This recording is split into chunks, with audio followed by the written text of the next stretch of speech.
if I didn't have these clamps, I wouldn't even put the fuel filter in because the original didn't have it. I'm just pushing this into this hose right here. Once you get that on, you have this little part right here is going to have to go inside here. So put him inside there. And then these slots have to be aligned on this piece of metal. Got to actually use quite a bit of force. Oh, I broke something over here though. This little piece right here, he's got to. That's the trick.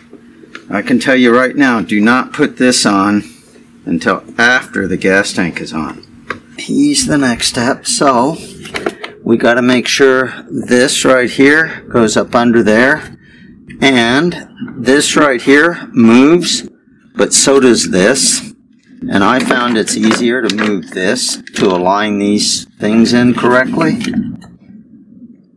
There's these 3 bolts.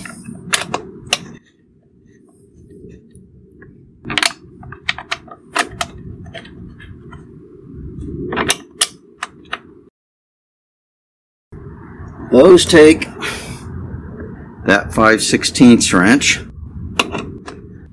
Do notice this is out and it's supposed to be.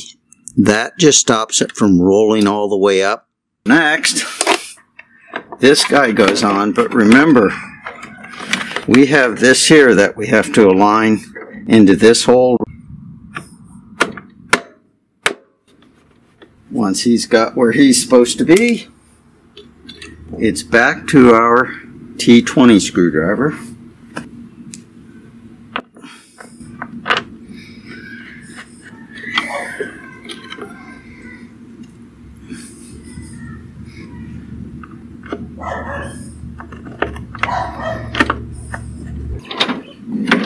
Undoing this guy. I'm just going to add enough gas to make sure it actually starts.